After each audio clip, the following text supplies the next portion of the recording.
बच्चों, आज की जो कक्षा है उसमें हम लोग एक्सरसाइज 1.6 के कुछ महत्वपूर्ण प्रश्नों को हल करने की कोशिश करेंगे। ये बच्चों एक्सरसाइज 1.6 के क्वेश्चन नंबर 1 का थर्ड पार्ट है। ये कहता है कि इसको सरल कीजिए। 1.125 पावर 1/3 इसको आप सरल कीजिए। तो बच्चों 125 को हम लोग लिख सकते हैं 5 पावर 3 और इसके पावर है 1/3। अब आपको जैसा कि मैंने बताया था कि अगर a पावर m है और इसके होल पावर अगर n है तो इन दोनों का गुणा हो जाता है, यानी a power m into n हो जाता है। तो अब यहाँ पे 5 पावर 3 उसके होल पावर 1/3 है, तो 3 और 1/3 का मल्टीप्लिकेशन हो जाएगा। 3 और ये कैंसिल हो जाएंगे, 5 पावर 1 यानी ये माना जाएगा 5। बिल्कुल इसी तरह अब आते हैं क्वेश्चन नंबर 2 के सेकंड पार्ट पर। इसमें कहता है कि 32 के पावर 2/5 को सॉल्व कीजिए। तो बच्चों 32 का जब हम फैक्टराइजेशन करेंगे तो 32 को लिख सकते हैं 2 पावर 5 और इसके पावर हो जाएगा 2/5। सेम फॉर्म हो गया, a पावर m के होल पावर अगर n है तो a power m into n लिख सकते हैं। तो ये और ये मल्टीप्लाई हो जाएंगे, 5 कैंसिल हो जाएगा, 2 पावर 2 इज इक्वल्स टू 4। आगे देखिए तीसरा केस। यहाँ पे ये क्वेश्चन नंबर 3 का फर्स्ट पार्ट है, क्वेश्चन नंबर 3 का फर्स्ट पार्ट है 2 पावर 2/3 इंटू 2 पावर 1/5। अब आपको इसको सिंप्लीफाई करना है। तो एक रिज़ल्ट मैंने बताया था बच्चों कि a power m into a power n, ये रिज़ल्ट आप जानते भी होंगे। a power m into a power n बराबर होता है a power m plus n।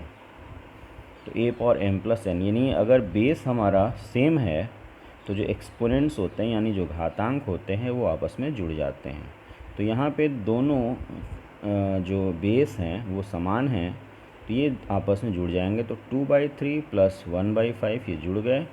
यहाँ पे एलसीएम ले लिया हमने, 15 हो गया। 3 से 15 को डिवाइड किया तो 5 आया, 5 दूनी का 10 हो गया।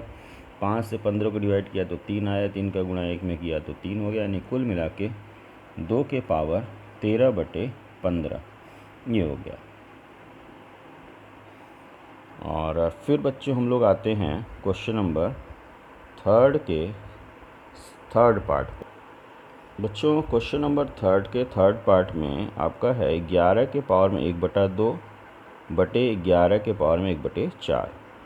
तो होगा क्या कि जो नीचे 11 के पावर 1/4 है उसको हम ऊपर ले जाएंगे। तो ऊपर ले जाएंगे तो उसकी जो घातांक है वो ऋणात्मक हो जाएगी, यानी ये जो 11 के पावर 1/4 है ये ऊपर जब जाएगा तो -1/4 हो जाएगा।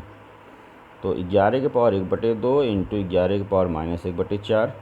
अब चूंकि आधार दोनों का समान है तो घातांक जुड़ जाएंगे, यानी 1/2 और -1/4।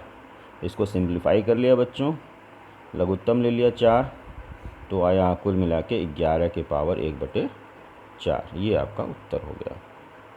फिर इसी एक्सरसाइज का क्वेश्चन नंबर 3 का हम फोर्थ पार्ट करते हैं। इसमें है 7 के पावर 1/2 इंटू 8 के पावर 1/2। इसको आपको सिंप्लीफाई करना है। तो बच्चों यहाँ देखिए घातांक समान है, घातांक समान है। तो मैंने बताया था कि जब घातांक समान हो, बेस अलग अलग हो, तो बेस को आपस में यानी अगर a power n into a power b power n हो, a power n into b power n हो, तो इसको हम लोग लिख सकते हैं a इंटू बी के पावर n। बेस का आपस में मल्टीप्लिकेशन हो जाता है। तो 7 पावर 1/2 इंटू 8 पावर 1/2, तो ये बेस आपस में मल्टीप्लाई हो जाएंगे। तो 7 8 जा 56 ये पावर 1/2।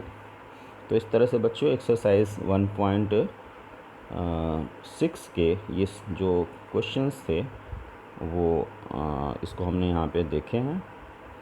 और रेस्ट जो क्वेश्चन है बिल्कुल ये इसी तरह के हैं, तो उसको आप खुद से सॉल्व कर सकते हैं।